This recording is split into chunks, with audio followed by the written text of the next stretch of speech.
Back in 2012, when Mercedes-Benz launched the third generation A-Class, it had everybody's attention. Clearly, someone in Stuttgart must have realized, unless younger people start driving cars with a star on the bonnet, Mercedes will have to start making mobility scooters. Third generation A-Class, along with other Mercedes compact models, sold almost 3 million units. To put it into perspective, since the first A-Class debuted in 1997, Mercedes sold around 6 million compact models. The average age of a European A-Class driver dropped 10 years, and in 2017, over 60% of A-Class clients previously drove cars from competing brands.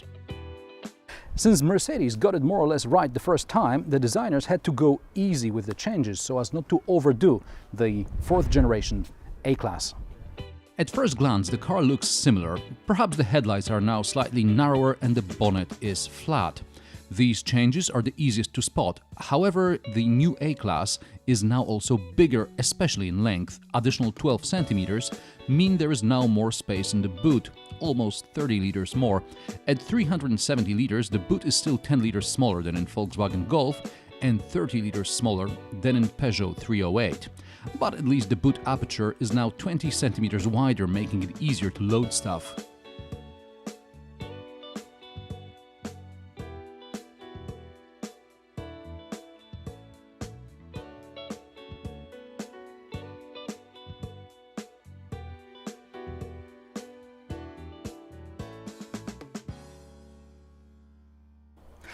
Mercedes A-Class is now 6 millimeters taller, which I don't think is going to be enough to improve getting in the back situation, but let's see.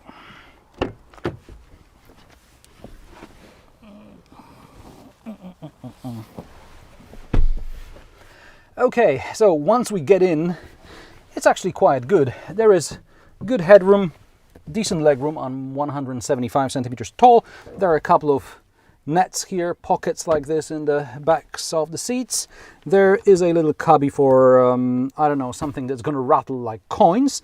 And there are two USB-C ports, which means we now have to start carrying adapters. But one day we will all switch to USB-C and the world will be a wonderful place again.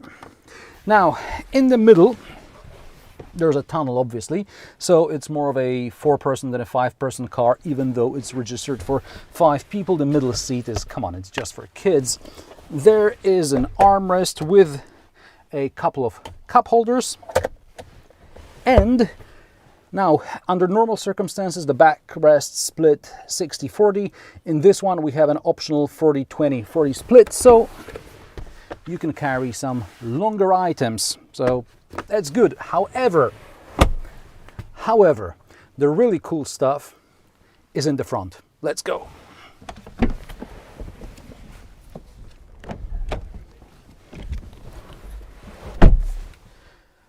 Okay guys, so the front is where the stuff is happening. Let me just put the car on and turn off the radio before YouTube cuts in. Let's get rid of this, let's get rid of that. Okay, so let's just look at the whole thing. It looks money. I love the turbine-like air vents, and let me just turn down the air conditioning because they are making a bit of noise. Now see, this is really nice. There is ambient lighting even on these turbine knobs, let's call them, or whatever you want to call them, wings, propellers, etc. But this is nothing. Okay, the AC panel is down here.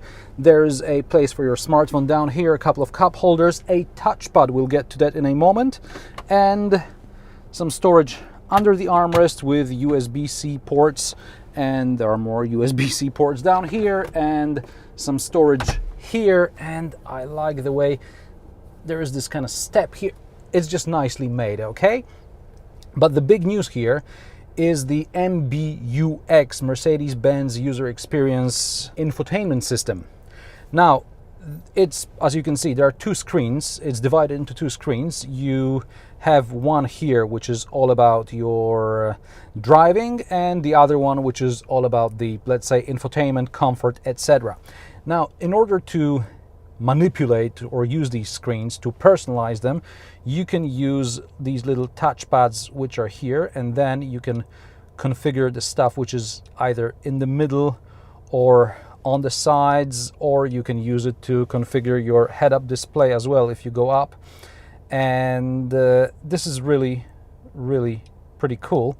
You can have the map displayed all across the screen, the instrument binnacle. It's not even an instrument binnacle, I don't know what to call it these days. So anyway, you can have you can configure all that, and then you have this screen which you can control either with a little touchpad and a couple of buttons here, or you can control it with the touchpad which is down here, because why not, or you can use a touch screen as well. So for example, there is comfort, and this car has, well, it's sort of a massage. Basically the bolsters and the seat cushion, they move to make it to make it feel like a massage, to, you know, get your blood running a bit when you're on a longer or shorter journey, whatever. So you have that, for example. Obviously, vehicle info, Mercedes Me app. Now, there are car sharing options for this car, so you can actually configure up to 20 something of your friends, and these friends can use your car as long as you approve their use every time. Now, in order to do that, you will have to leave this key inside. So what about insurance, you wonder? Well, Mercedes tells us that when you go into the car sharing mode, the key is no longer a key, it's just a piece of plastic that needs to be inside the car. And then once your friend gets in the car, then this key has to be present in order to start the car. However, in the car sharing mode, the app is the actual key. So this is one of many things that you can do. Now, the car lets you configure the screen. It lets you configure various modes. So you can have modes, call them moods, whatever you want to call them. So you can have a different mood on the way to work, and different mood when you're going back home. So you get different display, etc. You can all configure that. Other options that this car has, it actually learns the way you do things. It learns the stuff you do. So if you call someone regularly, let's say in the afternoon on your way back home, it will remind you to call these people, whether it's your mother or your whatever sister, brother, etc. So it learns things like that. There are many things this car can do, and I'm sure I will do a separate in-depth video on MBUX once I get my hands on a Mercedes car back at home, when there will be more time to experience this. But for now, wow. Oh, and by the way, did I mention it does voice commands as well? Hi Mercedes. How can I help you? What's the weather tomorrow? Tomorrow it will be sunny in Šibenik with temperatures between 13 and 24 degrees.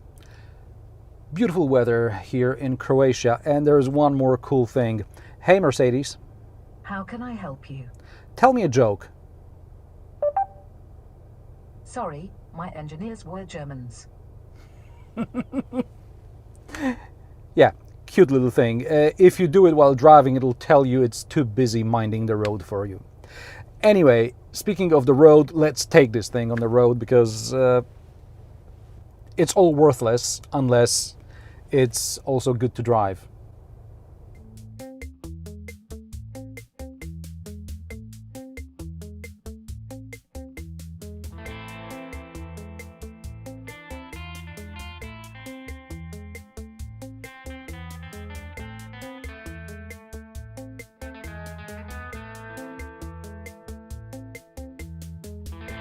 An interesting function is augmented reality satellite navigation. Directions appear on the live feed from car's front camera, so you should always be able to find the right exit from a roundabout. New Mercedes-Benz A-Class not only has a modern-looking cockpit, but also state-of-the-art aids straight out of the S-Class. Mercedes promises semi-autonomous driving thanks to adaptive cruise control, active lane assist, active lane change, active emergency braking.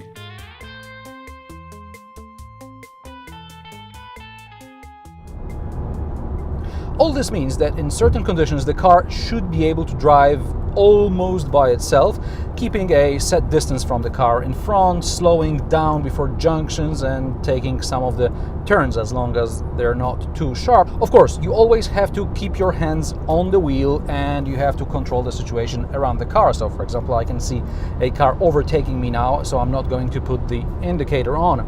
However, I think that even though this is only semi-autonomous, it's still great help when you're fighting traffic on the way home after a hard day at the office. So now let's see how it works. So I'm going to let go of the wheel, put on the indicator, there's nothing around here, and the car changes the lane by itself. And here we are in another lane, and there is another car coming up pretty quickly, so I'm going to change the lane again and let it pass. There we go, it's done it by itself, and it's even taking a turn. This car is overtaking me, and so far everything is okay. Now it tells me to take over, so there has to be some resistance here on the steering wheel. However, we tried it also on narrower, lesser roads, let's say, and it worked there as well. So for example, the system would slow down before a toll booth, and it would also slow down before a turn, which is programmed into the sat-nav. So when the sat-nav is on, the car will slow down before a junction so that you can take a turn, and that way you won't get lost because you see that the car is slowing down for some reason. So that's how it works, and it's amazing to have it in your entry-level Mercedes. I mean, this is no longer a poor man's Mercedes. This is a car with all the latest tech.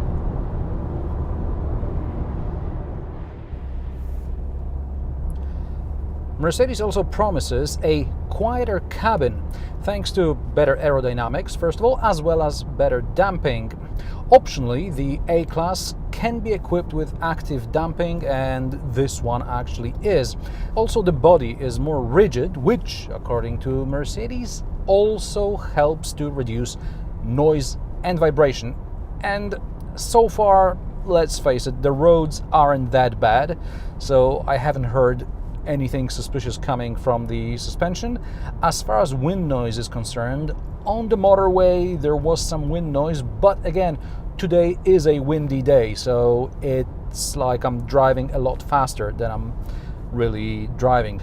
Now, what about the drivetrains? The new A-Class can be powered either by the new 4-cylinder 1.33 liter petrol engine producing 163 horsepower, or a 2-liter 224 horsepower petrol engine, or a new generation 1.5 diesel, which was developed with Renault. Of course it was. Both petrol engines now get gasoline particulate filters. The 1.33 engine also has cylinder deactivation. This engine too was developed in cooperation with Renault. The 2-liter engine gets Camtronic, which is Mercedes' intake camshaft adjustment. As far as the 1.5 diesel is concerned, Mercedes says its engineers developed their own engine mounts, 2-mass flywheel, DCT, alternator and AC compressor, as well as ECU with software and stop and start system. Besides the least powerful petrol engine, which can be had with a manual or with an automatic, all other cars come with 7-speed DCT, at least for now. And today we are driving the least powerful 1.33 liter, okay, they call it 1.4, petrol, 163 horsepower, and it's fine. It's not good if you say something is fine, is it? Well, it's got a lot of, let's call it, low-end grunt. That's how motor journalists call it. And It's easy to drive around the city and it's fine on the motorway as long as you're not doing anything crazy. Because if you wanted to accelerate, and okay, we're doing it downhill, but just listen to this.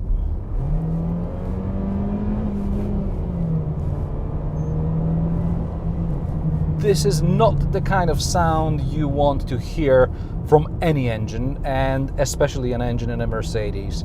I understand that probably they're keeping all the best sounds for the AMG when it arrives, but it just sounds strained, even though it doesn't feel strained. That's what I can tell you about this engine. Okay, now we are going on an almost straight bit of road. Let's step on it again. I'm doing 40. There is a 90 kilometers per hour limit.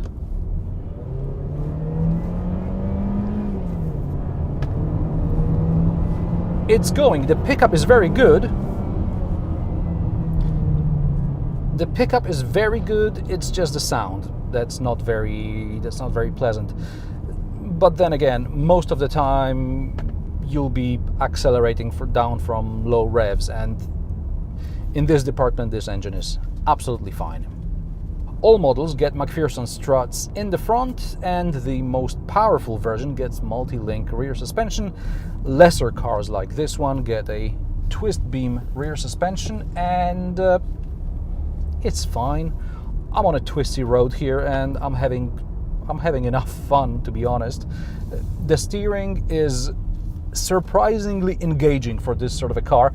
I was really afraid that with all the tech gizmos and with all the semi-autonomous driving thing that it's going to be numb, but it's actually pretty good.